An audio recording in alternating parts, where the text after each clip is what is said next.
Alors moi je m'appelle Raphaël Resset, j'habite dans le Val-de-Bagne en Valais, une des plus belles vallées du canton. Et puis moi je fais de la sculpture sur les crânes d'animaux. Ça arrivait tout bêtement, je me baladais dans un marché et je suis tombé sur un crâne de buffle tout sculpté. Et puis en habitant dans le Val-de-Bagne, ici on a beaucoup de vaches de la race d'airain. On a du gibier, des cerfs, des bouquetins, très imposants. Et je me suis dit que sur les animaux de chez moi, ben ça pourrait sûrement marcher et redonner un bon coup de jeune à ces trophées de chasse qu'on met d'habitude à l'extérieur des maisons ou sur des granges par ici. Présente-nous le Val-de-Bagne. Ici, nous, on vit beaucoup de l'agriculture, de la chasse. On a des paysages magnifiques, des magnifiques montagnes. Moi, j'ai toujours été passionné de tout ce qui est chasse. Ma famille ont des vaches à la ferme. On a toujours été... moi, pour ma part, j'ai toujours été intégré là-dedans. J'ai toujours été passionné déjà des animaux à la base.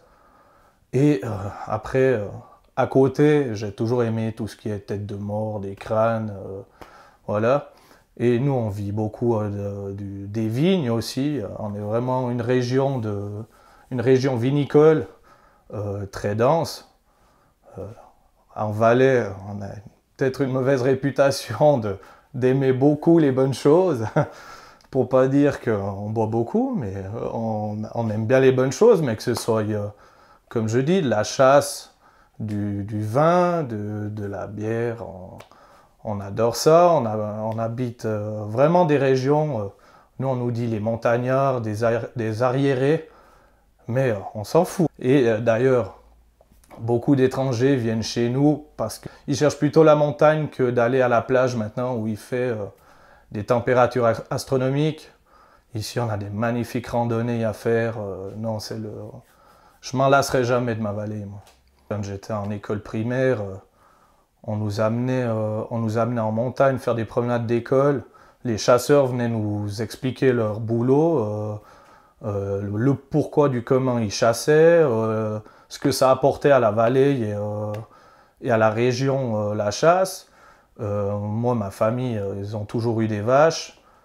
On allait faire les foins avec la famille, on monte à l'Inalpe, on va voir les vaches lutter. On a toujours été intégrés, mais que ce soit ou dans le gibier, ce qui est chasse, pour ma part, ou dans l'agriculture locale. On a toujours été intégrés à fond là-dessus. Qu'est-ce que la tradition des combats de rennes? C'est dans les gènes de la race d'airain qu'on a ici, c'est qu'il a toujours fallu avoir une hiérarchie dans les troupeaux. Vous pouvez lâcher un troupeau de rennes dans un pré, même que personne ne va les faire lutter, elles lutteront pour faire la hiérarchie du troupeau. C'est justement ce qu'on essaye de faire comprendre à d'autres régions suisses et même étrangères, c'est que on les oblige pas à lutter. C'est une hiérarchie, c'est une race qui est comme ça. Alors oui, nous après on organise des combats parce que c'est magnifique avoir lutté quand même. Et dans ces combats, il y a toujours eu mais de tout, que ce soit les agriculteurs, que ce soit les producteurs, que autour de la race d'airain, il y a toujours eu un énorme engouement en fait. Quand on va voir les combats de rennes ici, mais c'est jour de fête ici, mais même si t'aimes pas forcément la race d'airain, d'aller dans ce monde-là où t'as le paysan qui pleure parce que sa vache a gagné, que t'es obligé d'être à fond là-dedans, t'es vite ancré, celui qui a jamais vu ça, ben, moi j'ai eu amené des amis à voir des combats de rennes, mais ils nous disaient vous êtes complètement malade ce que vous faites ça, puis à la fin de la journée ils disaient putain merci c'était génial, parce que t'as quand même tout le monde autour, t'as un monde autour de ça, c'est pas juste aller faire foutre sur la gueule des vaches, t'as quand même la passion du paysan, t'as la passion de la famille qui est autour, t'as le respect de l'animal et puis t'as la fierté à la fin du combat, même si ta vache elle n'a pas gagné. C'est une fierté. la reine, que ce soit à l'alpage ou dans les combats de rennes, c'est la reine, c'est celle qui gagnera toutes les luttes, la championne quoi. Ça sera la championne. En Valais, les combats de rennes, c'est que de la race des reins. Je sais qu'en Asie, ils font même des combats de buffles. J'ai eu vu ça, c'est impressionnant. Mais en Valais, c'est la race des reins, mais que ce soit pour la viande, pour le lait, pour le fromage, pour le lait. On a aussi des blanches, comme on dit, les vaches blanches ici, elles sont que pour le lait.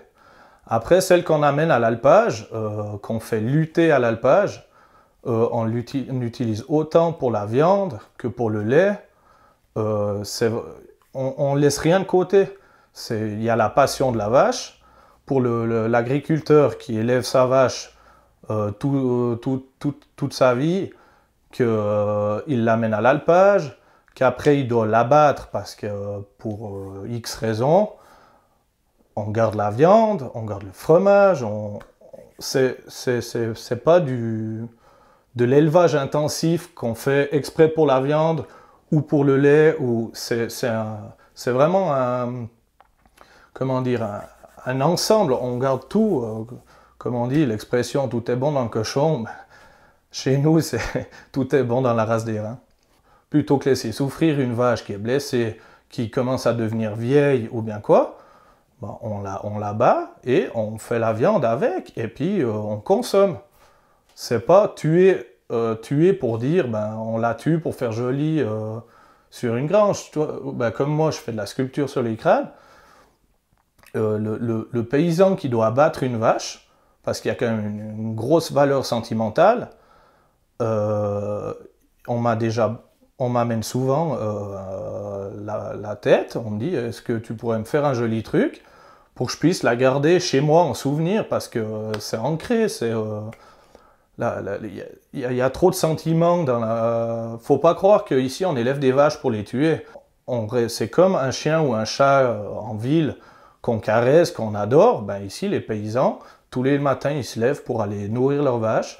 Ils vont s'en occuper et tout, ils les caressent la même chose qu'un chat ou un chien. Et puis il y a des sentiments quand même. C'est pas mener la vache à l'abattoir comme on dit. Tu élèves un veau, il grandit, tu fais lutter. Mais il y a des sentiments autour de ces animaux. C'est pas parce que c'est des gros animaux qu'on n'a pas à la maison qu'on ne s'en occupe pas. Ben, genre, mon papa, quand il avait une vache, il allait la voir dans le pré, la vache devenait franc-folle de le voir arriver. Il pouvait aller n'importe où, la vache le suivait. Moi, j'étais tout petit, je voyais ça, je dis, mais moi, je veux que ça soit la même chose pour moi. Après, moi, j'ai pas été... Je suis pas un grand passionné d'agriculture.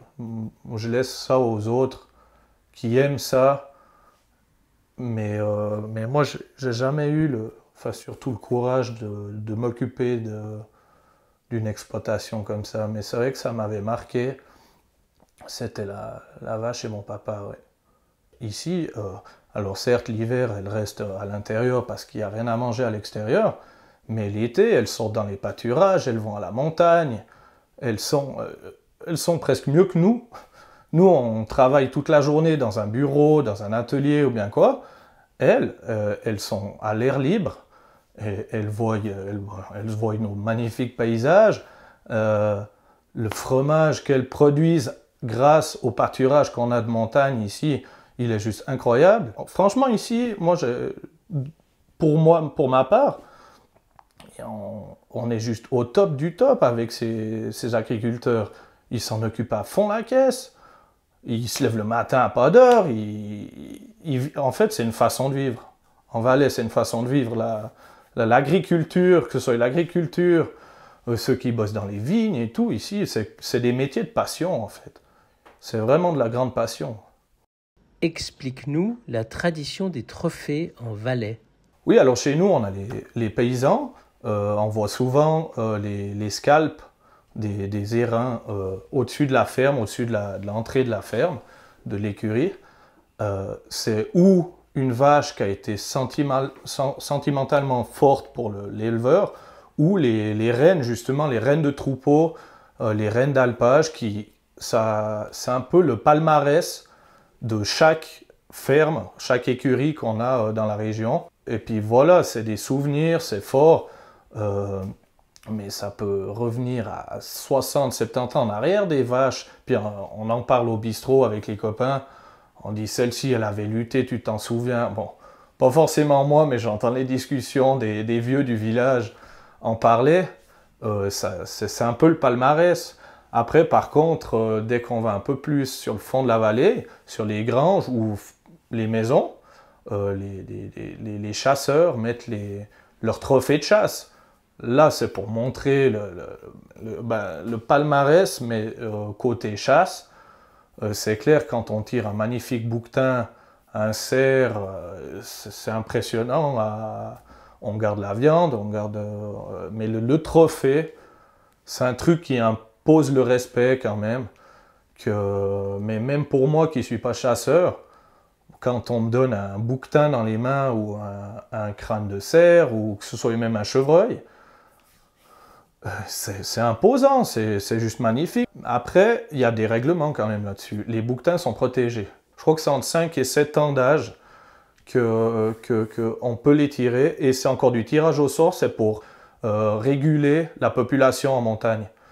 Les plus vieux, ils sont interdits à tuer parce que c'est des mâles reproducteurs. Mais c'est vrai qu'en Valais, à Bagne, on a toujours aimé exposer le palmarès, quoi. Quel est ton rapport à la mort? Franchement, moi, mon rapport à la mort, je me pose pas vraiment, que ce soit humain, je me pose pas vraiment la question. Franchement, j'y suis encore pas là. Moi, de mon côté, je vis au jour le jour. On m'a toujours appris que c'était comme ça. On n'a peut-être pas tous la même vision de la mort, mais tout ce qui a un début a une fin, tout ce qui vit doit mourir. Je dis pas que je me réjouis que ce soit mon tour, mais je me pose vraiment pas cette question. Il y en a que ça arrive plus vite que d'autres, mais que ce soit les animaux ou les humains. Un animal, il se fait prendre dans une avalanche, ben voilà. Un humain, il se fait prendre dans une avalanche, ben voilà. Mais voilà, ouais, j'ai eu 2-3 soucis quand même. Puis je suis quand même content d'être encore là pour en parler. Faut quand même aimer la vie, hein. Faut quand même l'aimer. D'ailleurs, je l'aime beaucoup, ma vie, puis elle se passe très bien comme ça. Que peux-tu nous dire du respect aux animaux? Le souci qu'on a, c'est que ceux qui habitent pas à la campagne ou à la montagne, ils nous mettent tous dans le même bac. Ça veut dire que ce qu'ils voient à la télé, c'est la réalité. Vous allez dans un supermarché, vous avez juste à lire l'emballage d'où elle vient, la viande, le fromage, tous les produits. Il y a juste à lire dessus. Ici, on a de la chance d'avoir des producteurs, mais passionnés, ils vivent de leur passion en fait.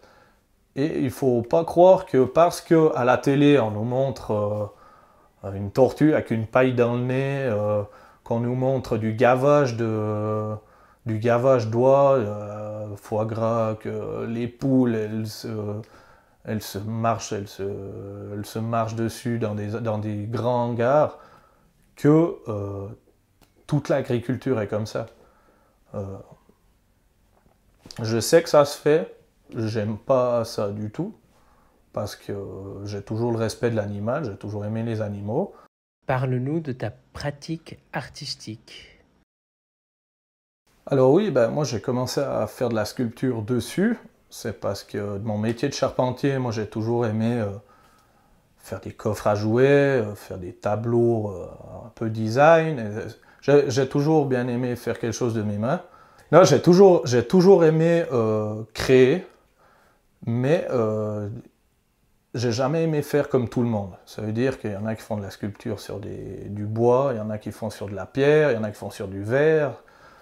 Et puis moi, depuis que je suis tombé sur ce fameux crâne déjà tout sculpté qui vient de Bali, parce qu'à la base, c'est une tradition de Bali, eux, ils mettaient les crânes sculptés sur les façades des maisons pour protéger les mauvais esprits. Après, moi, ça n'a rien à voir avec tout ce qui est mauvais esprit ou bien quoi. Moi, c'est plus le côté artistique. Et puis, j'en ai fait 1, puis 2, 3. Après, il y a des gens qui sont venus, des chasseurs qui sont venus m'amener leur trophée de chasse. pour le faire. Et puis ça a bien marché, moi je republie, et puis ça a été loin parce que j'en ai eu expédié en France, Australie, États-Unis, au Canada aussi. Et puis c'est vrai qu'on m'a dit, c'est un truc qui m'était resté, c'était que j'avais fait passer le trophée de chasse. Trophée de chasse, pour moi je vois même plus ça comme un trophée de chasse, mais comme une pièce d'exposition, une décoration. De l'extérieur à l'intérieur, ça veut dire que plutôt que laisser sur une façade de maison maintenant, ou bien quoi, ben on peut facilement mettre dans un salon pour faire un truc design, un truc, ouais, quelque chose de joli. Pour moi, je vois même plus l'os ou l'animal mort dans mes mains, je vois ça plus comme une matière. Ça veut dire ben, comme sur du plastique, de la pierre, du bois. Moi, j'ai une matière dans mes mains. Mais tout le monde n'aime pas forcément parce que personne ne voit de la même façon moi que je vois le trophée ou le crâne. Ça reste, pour moi, c'est de la matière. Quand je vais exposer dans un restaurant et que j'arrive avec un crâne de vache dans les mains, même moi, quand je le regarde, je dis c'est quand même impressionnant, hein. Même qu'il n'y a plus toute la bête autour, mais c'est un crâne avec des cornes ou un crâne avec des grosses dents, un phacochère avec des défenses. Mais c'est toujours imposant, puis c'est des bestioles, mais il y a quand même le respect, quoi. C'est quand même des... Moi, j'aime bien faire j'aime mieux sculpter les gros animaux que des petits chevreuils, des tout petits crânes, parce que, je sais pas, il y a un respect, quoi. C'est tellement imposant que moi, je trouve ça magnifique. Moi, j'ai toujours été passionné, mais que ce soit... Mes préférés, c'est les hérins et puis les bouquetins. Ça a des cornes gigantesques. Quand tu les as dans les mains, tu te dis putain, waouh, quoi. Ah, la manière la plus simple que j'ai à expliquer mon travail, comment je le fais, ben moi, ça va être assez simple. Je prends le crâne, un crayon, un papier, je dessine à la main dessus les motifs que je veux ou les motifs que le client aimerait avoir dessus. Je vais vraiment au feeling. Et après, j'utilise une machine rotative. C'est les mêmes machines que les dentistes utilisent, qu'on n'aime pas le bruit, avec une buse au bout qui font dzz. Mais c'est exactement ça. Et puis, ben, en fait, je viens creuser dans le dessin que j'ai fait. Et puis, moi, ça va parce que le bruit, j'entends pas. Je mets la musique à plein tube dans les oreilles. Et puis, c'est parfait. Mais moi, je pourrais passer des heures à faire ça. J'adore ça. Je suis dans mon monde quand j'ai la musique dans les oreilles, que j'entends plus le bruit. Je suis assis derrière mon bureau, là. Je pourrais passer mes journées à faire ça. Alors moi, j'ai eu la chance, c'est que quand j'étais plus jeune, j'ai pris pas mal de cours de dessin. Et puis quand j'ai voulu commencer à faire le premier, je me disais qu'il fallait que ça soit vraiment symétrique de chaque côté du crâne et que ça soit parfait. Alors je m'étais procuré une imprimante comme ils ont les tatoueurs pour imprimer puis en gros faire du décalcage. Puis je me suis rendu compte que c'était impossible parce qu'un crâne il est jamais symétrique, pile la même chose, les yeux à la même hauteur. Et puis ça a duré 5 minutes. Après j'ai pris mon crayon, j'ai commencé à dessiner à la main dessus. Puis je me suis rendu compte que c'était juste 10 fois mieux puis que c'était beaucoup plus simple en fait. Et beaucoup moins stressant. C'est que ouais, je peux me mettre sur mon canapé un crâne comme ça dessus. Mon chien dort à côté, puis je dessine mon truc, je regarde un peu la télé. Et puis des fois même j'ai l'inspiration qui vient comme ça. J'ai de la chance, c'est que mes clients, la plupart du temps, ils me laissent faire ce que je veux par rapport aux pièces qu'ils ont déjà vues. Ou alors des fois, ben, ils peuvent choisir un style de motif. Je peux faire un motif floral, comme je peux faire des motifs celtiques. Il y a plusieurs styles que je peux faire. Mais après, je discute chaque fois avec le client ce qui est possible de faire ou pas. Un jour, on m'a demandé de faire 2 cerfs qui se battent sur un crâne de cerf. J'ai dû expliquer à la personne que c'était pas une feuille A4 ou ni un tableau où je pouvais mettre de la couleur. Ça reste de la gravure en fait, du perçage et de la gravure en relief. Ouais, je m'inspire Franchement, je m'inspire des paysages ici, je m'inspire de la faune et la flore ici, je vais rechercher des motifs sur Internet, puis d'une fois que je commence à tout dessiner, mettre ensemble, ça se développe au fur et à mesure, et puis ouais, ben, en fait, tant que c'est pas gravé, tu sais pas le résultat final, et puis l'inspiration, elle vient beaucoup plus facilement quand tu vas au feeling que quand tu dis je vais faire ça. Moi, quand je prends un crâne, je sais jamais à l'avance ce que je vais faire dessus. Je commence à faire les premiers traits, puis après je me dis, ah mais là, ça peut aller super bien parce que je suis à chaque fois la forme du crâne sur une vache, ou bien sur un bélier, ou bien sur un cheval, un cerf. C'est pas les mêmes formes, alors j'essaie chaque fois de suivre les traits du crâne, les formes en fait. C'est comme un tatouage en fait. Je fais un tatouage sur les crânes. Ça reste quand même une matière très fragile par rapport à de la pierre, ou du bois, ou puis ouais, ouais, du plastique. Ça reste une matière un peu spéciale. Moi, je sais pas comment expliquer à quoi ça peut ressembler, mais c'est très fragile. Et puis bon, maintenant je commence à être rodé depuis le temps. Je pense que j'ai dû en faire bientôt une centaine. Je suis rodé, puis je commence à connaître tous les animaux, où c'est qu'il faut aller plus délicatement que d'autres. On m'a eu proposé maintenant, il y a beaucoup les imprimantes 3D qui se développent, mais ça m'intéresse absolument pas, parce que moi, de faire un crâne en résine, je vois pas à quoi bon faire ça. Moi, ce que j'aime, ça reste quand même un vrai crâne, l'animal. Après, je sais qu'ils s'en font beaucoup. On peut en acheter sur Internet des répliques faites à l'imprimante 3D.